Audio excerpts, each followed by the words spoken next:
There wasn't a whole lot of good this year for the Cubs, but one thing that was great was their starting rotation.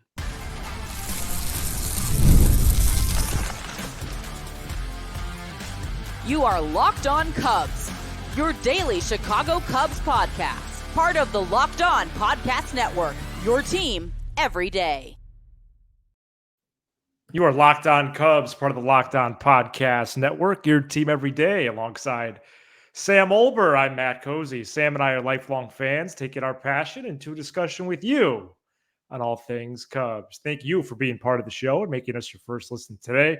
And the best way you can help us grow the show is to listen every day, like the video, and comment anything below. Today's episode is presented by FanDuel. You can start the season with a big return on FanDuel. Place your first $5 bet, and you'll get started with $200 in bonus bets guaranteed. Visit FanDuel.com to get started.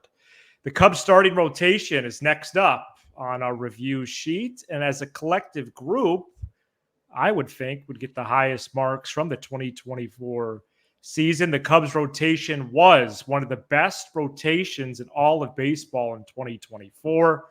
They finished fifth in starter ERA at 3.77. They were seventh in earned runs allowed. They had the fifth lowest walk total. They had the 19th most strikeouts, and they were 10th in whip and 13th in opponents' batting average. Sam, I'm sure part of this conversation will be, wow, they had the fifth best rotation. Too bad they couldn't take advantage of that. Nah. But they were pretty impressive pole to pole. Nah, I've been negative enough lately. I'm just going to give the starting rotation their flowers. When you look around, there's 4 teams left right now in the postseason we're going to get to later on. I believe the Cubs have a better starting rotation than 3 of them. Wow. The Dodgers rotation is broken and injured. The Mets rotation's been good, but going into next year, I'd take the Cubs unless you could fully guarantee me a healthy Senga. And Cleveland, it's not even close. They don't have a great starting rotation. The Cubs, excuse me, the Cubs. I'm not used to being so positive. My body was having a response there. The Cubs have guys that feel comfortable going deep into games. Consistency. I got like a coughing situation. Yeah. Steele was phenomenal. Imanaga was phenomenal. Tyone had a really nice bounce back year. I do believe that they took a little advantage of the conditions, but what are they supposed to do? I think obviously it was a rough year for Hendricks. I thought Assad was a mixed bag. I give him an average grade, but the 3 main guys of Imanaga, Steele, and Tyone, they drive this to me towards an A grade. Yeah, I think it's an A grade. I do want to first note even that the Cubs used 8 starting pitchers this year, which is really impressive and rare nowadays. And let me and Matt, I know it's not Trivia Tuesday, but I'd like to think of so the main 5 of Tyone, Steele, Imanaga, Assad, Hendricks, those 5. And then is it just Wisniewski, Brown, and Wicks? Yeah. That's a really impressive number. It's really impressive, right? And they had 3 other games of which an opener started. I didn't put, but that doesn't count. That doesn't count. So, sorry, Nate Pearson. So I was impressed by that. I liked the rotation, really from what I saw what the offense was doing, but the rotation was contrasting with that, back even at, I would say, starting late May or around Memorial Day, perhaps. I was really focused on that in terms of, not only the short term, but also a long term. And when you talk about the postseason rotation, it does cut into me a little bit because I always thought if they were able to get in, they could make a run simply on these 4, 5, 6 names. And Imanaga, Steele were outstanding. Mm-hmm. Tyone finished with a lower ERA than I actually thought he did. What was it, like a 3.24? Yeah, 3.27. And Assad has proven with his 6 pitches, which is, I'm not joking, he has 6 pitches, that he can get out of all those crazy situations. And he finished with the 3.7. So Yeah, he wasn't very good. I want to focus on those 4 because we know Hendricks is likely not returning. Mm-hmm. So that foursome all through at least 134 innings. It was really Steele that missed the most time. Yeah. And, they all had a 3.73 ERA or lower. And then you have Wicks, Brown, and Wisniewski as like a 5, 6, 7, 8 on the depth chart. I feel good about this group. And I get it. The instinct might be, oh, well, why should they add starting pitching? Well, my question to that would be, what did you say about the offense last year? Right. Because they finished 6th in runs. No one was like, oh, well, besides Bellinger, right? Everyone wanted Bellinger back. There wasn't this clear position on, well, they need to add this or that, besides obviously their fake pursuits of stars last winter. But they have to add in the rotation. I don't think it even needs to be Burns or Fried, Sam. Mm-hmm. I think someone in the so-called second tier, I can give you those 7 names in a couple minutes, but the so-called second tier, even to pencil in between Steele and Imanaga or after Imanaga, whatever they want to do would be great. Because then Tyone is your 4 and Assad's your 5, and you feel really good about that. Yeah, I think Assad is a 5 at best. This year, his FIP, his field independent pitching, was 4.64. His ERA was 3.73. But when you see that big of a difference, that's not a great sign. But I'd be fine with Assad every 5th day as a 5th. Right. I think 2 things are true. I think they had a really good year in the rotation, but you have to project out that there's going to be some regression. You're going to have to go get another guy, which they're going to do. My prediction would be, and I feel pretty comfortable about this, they're going to go get another guy. They're going to have a clear 4, and then it'll be, I believe, a competition between Wicks and Assad in the spring for that 5th spot, and I think Ben Brown moves to the bullpen permanently. I think that's a pretty safe. Nice. I think that's a pretty safe bet. And yeah, like you said, if it could be Steele, Imanaga, Player X, Tyone as your 4, you feel really good, because even if Tyone does have that regression season that, maybe I'm a little concerned he has, you don't need him to be as good as he was last year. You just need him to be respectable. Even if Assad next year has a 4.25 as a 5th starter, it's not bad at all. Right? Absolutely, yeah. And then you move guys like Wicks and Brown to the bullpen. Can rotate, yeah. You watch these playoffs, you got to have a lot of bullpen arms. You got to have a lot of guys that can come in and shut the door. And so I feel pretty good. I feel pretty good about the starting situation. It's a flat A. If I had to grade everybody individually just for thought, Imanaga be an A+. Wow. Easily. He's an A+. Yeah. Steele would probably be like an A, pending he missed some time. That would be his only thing. Yeah, he missed 4 starts. Yeah, but I give him an A. You got to give Tyone an A for his results. I'll give Assad like a C+ because the results were good enough. And then Hendricks, and I'm not going to publicly share his grade. Okay. And Wicks was an NA, and I think Brown was an NA. Right. And I think Brown and Wisniewski especially should move to the bullpen full time. I think they both have value out there. I'm not sure about Wicks' value in the pen, but like you said, if he wants to stick around and have a job, he's going to need to find some value. Or how about this? Tommy Hotovy needs to figure that out. Well, because George Wicks, if let's say he loses the job to Assad, he should go to Des Moines, in my opinion. Well, well, first of all, the Cubs can't send any lefties to Des Moines unless they actually go get some of their own. Okay. But what if Assad's just the piggyback for Assad, or what if Wicks is the piggyback for Assad every 5th day? Because we know Assad doesn't.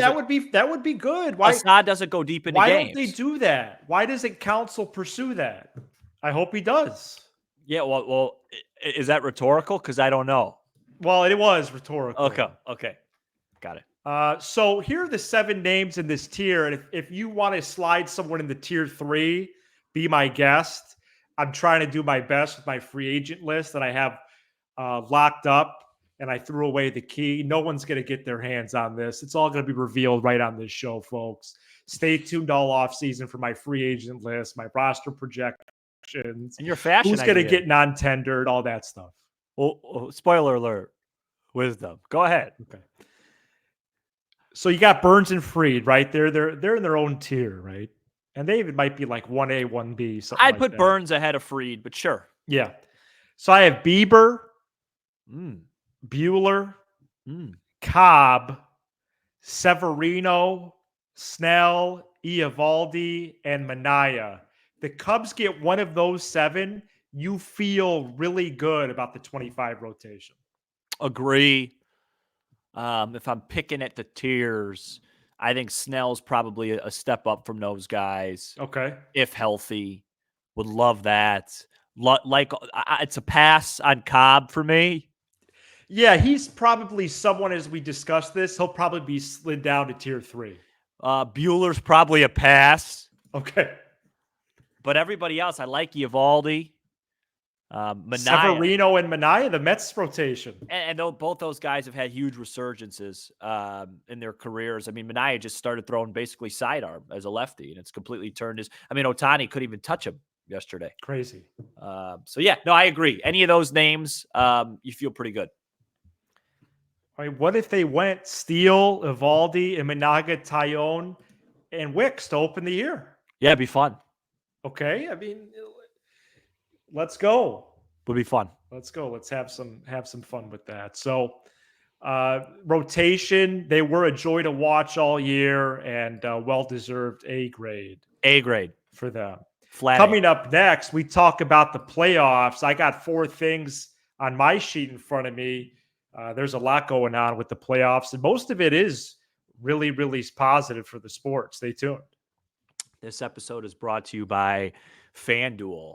Hey, NFL fans. Hey, NBA fans. The NBA's coming up too, by the way. Yeah. You could start the season with a big return on next FanDuel, week, right? America's #1 sports book. That's correct. So when you get a hunch in the middle of the game, you could check out the latest stats, view live play-by-play, and so much more on the same page where you place your bet. And speaking of the NBA, last year I went 3-0 with my over-under picks. I took a look at the over-unders. A couple of weeks ago, I made one bet on FanDuel. It was over 45.5. I think it was. I'll have to check for Memphis. That shot up to 47.5, the over-under there. So I feel good about that. One bet, though, that I gotta say, one spread that's mystified me.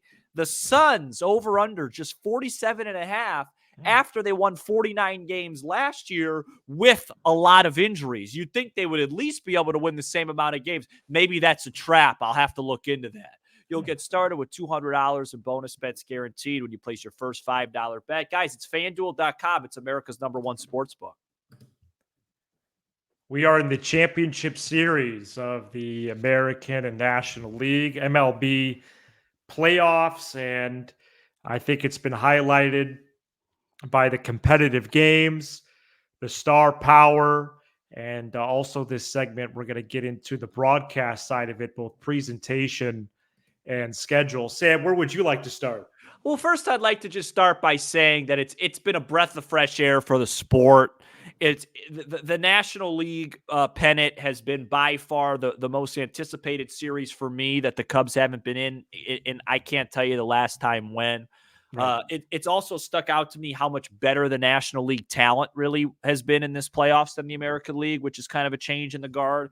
You look at the Final Four: Tigers, Royals, Guardians, Yankees versus Phillies, Mets, Dodgers, Padres. It's not close. I would go as far as to say 4 of the top 5 teams would be the NL teams, and that's no disrespect to those teams. You know, I was leaning Dodgers, Yanks heading into each series. Only concern being the Dodgers' lack of pitching, and man, did that show up in Game 2 with just they're just starting an opener and they get shelled. So we'll see. I think that's going to be a great series. Cleveland's scrappy, big day for Soto, star power. But my big takeaway is I think this has been a winning fall so far for the game of baseball, which means it's a winning fall for us. It's been great. I've really enjoyed it. I will admit that, I didn't see much of the wild card series, but since last Saturday with the DS and beyond, I've been in my baseball bag. I've really enjoyed all these games. I've been saying Dodgers, Yankees since the summer. But now that we're this close to the Fall Classic, Mets, Yankees would be outstanding. Sure. Sorry, not sorry that I am not interested in all the TBDs and TBAs that Roberts is rolling out with the Dodgers. And I know that's based on their situation, but oh well. The Mets right now with some combo of Senga, Quintana, Severino, Minaya, with three of those guys being free agents this winter. Mets want to take advantage of the strength they have there. They have a couple long guys out of the pen that were starters. Edwin Diaz on the back end. And so they've been a surprise. They do seem like a little bit of a team of destiny. But also in that, they have star power that would, obviously you can't judge a duo or you can't rival the Judge Soto combo. But shoot, they're close to it with Lindor and Nimmo and Alonso and those guys. So I think it's a win-win right now, as long as the Yankees beat the Guardians, and they will. Because if you look at the Guardians' metrics, PyFag record, they're probably like 15 games worse than the Yankees. So I think that's going to be a quick series. Wow. We saw that in game one for the most part, and a dogfight for Mets-Dodgers would be fun. I'll tell you that. Yep, and then I got some ratings info as well. That Yankees guy, Michael K. John Sterling, the outfielder that hit second. Soto is his name. Could you imagine if he was a free agent? Man, he's putting up a nice. Imagine if some team could just line up and get him, huh? He's free to. He is a free agent, which means he's free to go wherever he wants this winter. Got it. So is Alonso. So those are two very different players. Yeah, I know. But no, I know what you're saying. There's not a lot of teams rumored for Soto right now, although John Heyman did report that the Blue Jays might prepare a big offer for him. I'm sure we'll do one Soto episode just because we have to do one. I guess. I just have a passionate rant about it, about what it's like. What it's like to be a star in Chicago. Derek Rose was just talking about that, I believe, on the 520 pod the other day. How special it is to be a star in Chicago. And I just like to make my pitch towards Juan Soto because I know Rick as well. Well, we'll look forward to that. Lastly, the broadcast part of this. So this is again confirming baseball is having a moment right now, and we have some hard evidence here with broadcast ratings. And first of all, wild card and division series ratings for that were up 18% this year. Good. And then we have breaking news just in the last hour, Sam. Saw it already. Dodgers Mets was the highest rated NLCS game since 2009. This is a great moment for baseball. I'm just really happy. Yeah, and it would probably be even higher if they didn't start at 3 p.m. Yeah, I think they could stagger the times better. Matt, I know you do as well. Do you have any thoughts on Dodgers Mets? Joe Davis being Fox's number one, while also being the Dodgers local broadcaster calling that game. Where do you land on that? I can't land. So I feel like maybe people would feel like I have a stronger feeling about this, but it's just how the I'm trying to think of the phrase, cookie crumbled isn't a good one. I think it's it's just how it fell, because Joe Davis has a contract with Fox as the number one baseball guy now to call the World Series. Whoever makes it to the World Series, he's going to call. Now, during the regular season, he also has a contract with the Los Angeles Dodgers. But I don't know. There's no resolution here. Well, it's not his fault. Right. But I do think that it's not Fox's fault. Well, so is it is it though? Because they used to have Joe Buck as the number one, and he's the number one guy. I thought partly because he isn't a local team. He doesn't have a local thing. Should your national number one also be affiliated with a team? I don't know. I don't really care personally. I think Joe Davis does a wonderful job, and I think he's doing a decent job. But as somebody that watches that's a good question. As somebody that watches such a lot of Dodgers games, it is weird listening to him and going, wait, he technically is supposed to not be rooting for anybody right now. Yeah. Look, it's just a question. Especially because baseball has by far the most games. So you become the soundtrack to that team. Yeah. And like any postseason across the four major sports, the basically the local guys are in their family room right now, Right. unless they have some kind of a role on the radio side or they do 1 or 2 innings. I don't know. I don't know all the combos of that, but Boo now yeah. Boo could do it because he, Joe Davis actually when he does the Dodgers games, it's like he's rooting for the Dodgers like a normal local broadcaster. But yeah, I have no problem with it whatsoever, but I just think it's interesting. I mean, the broadcast stuff's always interesting, like when it comes to that. Like for basketball, Mike Breen has always been the ESPN #1, and he's also the Knicks local, but he's never really run into that problem until recently because the Knicks have never really, made the finals or played those games. And I've never had a problem with that either. I mean, you're just, it's interesting. I just think it's funny because I've seen it brought up a lot, but it does happen in other sports. Obviously, football doesn't have a local, so. I actually don't know who the baseball #2 is. Would it be Burkhardt or Amin? I think it's Amin now because Amin and For Przinsky. Fox. Yeah, because Amin, Przinsky, and Wainwright did the Phillies Mets. Okay. So And Joe Davis did the Padres. Got it. So asked and answered, counselor. But I don't know. Burkhardt could just be he could be on NFL duty. I don't know. Right, which he is. I like Burkhardt a lot. I like all those guys. Fox has the strongest team. I think Joe Davis is fantastic.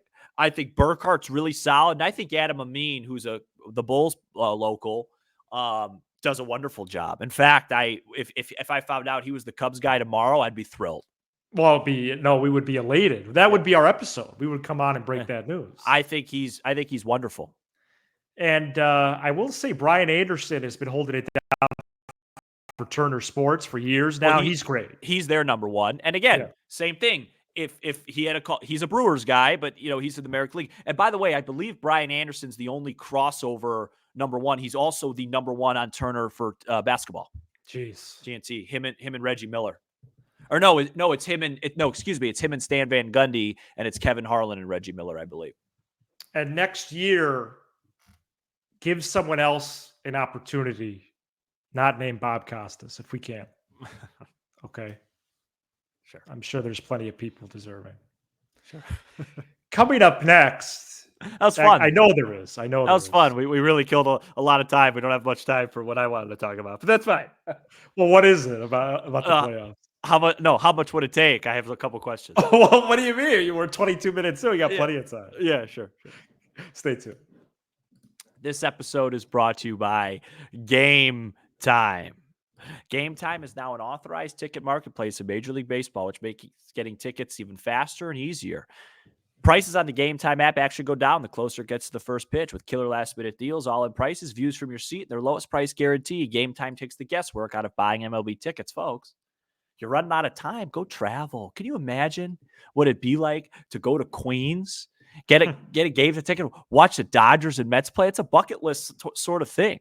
The experience of searching for and then buying tickets on Game Time is simple. Plus, Game Time is the only ticketing app that gives you complete peace of mind with your purchase. See the view from your seat before you buy, so you know exactly what to expect when you arrive. Download the Game Time app, create an account, use code LOCKEDONMLB for $20 off your first purchase. Terms apply. Again, create an account, redeem code LOCKEDONMLB for $20 off. Download the Game Time app today. What time is it? Game Time. We're also brought to you by Prize Picks, the best place to get real money sports action with over 10 million members and billions of dollars in award and winnings. Prize Picks has made daily fantasy sports accessible to all. You just pick more or less on at least 2 players for a shot to win up to 100 times your cash. Run your game all season long on Prize Picks. You can now win up to 100 times your money on Prize Picks with as little as 4 correct picks. And you can play alongside Drewski, Joe Budden, and MMA champ Sean O'Malley. That's available under the promos tab of the app. You can view entries under community plays and play some of the biggest names in the Prize Picks community each week. Sign up today and get $50 instantly when you play $5. You don't even need to win to receive the $50 bonus. It's guaranteed. Prize Picks is also the best way to win real money this football season. Which players are going off, which ones aren't. You can make your picks in less than 60 seconds and turn your sports opinions into real money all season long on Prize Picks. Download the app today and use code LOCKEDONMLB to get $50 instantly after you play your first 5 lineup. Prize Picks, run your game. We end today's show with a segment we like to call How Much Would It Take? And for that, we turn it over to Sam. So I have a couple for you. The first one I'm going to answer first because I don't want you to, get into a position where we share more than we need to share because we're talking about real money totals here. So yeah, you like those. I'm going to switch it up instead of for this first one, not how much would it take, how much would you give? And I'm just going to give a percentage of my yearly income. So we don't have to give away numbers. And it's a simple one. And I thought about it hard this morning when I was at the gym. How much would you give for Juan Soto to sign a contract for the Cubs? If Ricketts put out a GoFundMe and said, hey, we need this amount of money to get Soto, how much would you give? And Matt, I thought about it long and hard. And I love this team so much. I would give 15% of my yearly income to sign Juan Soto. It's a bad take. 15%. Wow. Yeah, I'd give basically 0%. Okay.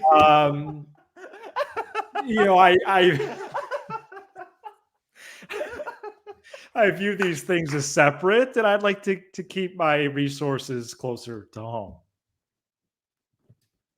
Go Cubs. I'm telling you, somebody clip that. Yeah. I love this team so much. I'd be willing to go broke for them. Wow. I mean, can you imagine what it'd be like? How do you put a price on having Juan Soto for 155 games? Well, that's true. It's hard to, and that's why he's going to get a lot of cash this winter. All right. That was a really good answer by you. Second one. How much would it take? This is back to the regular.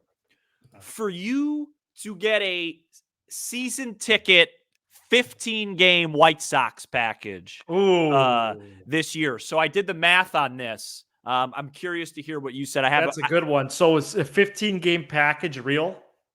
I don't think so. Oh, okay. I'm sure you could. You're saying you just picked a number. I picked 15 arbitrarily. A couple weeks worth of games, yeah. Yeah, I picked 15 games throughout the year. You have to go to – how much would it take for you to get to go to those games? And you know the number of what 15 equals? No, what I did the number is I look at it like work. And so I figured every game is about a 6-hour commitment from the commute there and back plus the game. So then I did 15 times 6 for the amount of hours that was. And then I wanted to be paid about $30 an hour to do that. Oh, okay. So then my total number came out to about, $3,400. Okay. Yeah. Cause I was going to say a 4-digit number, but it was lower. I was going to say 2,000, but that's great research by you. Yeah. Cause to me, that's the whole purpose of the question. It's work. Right. I have no interest in that.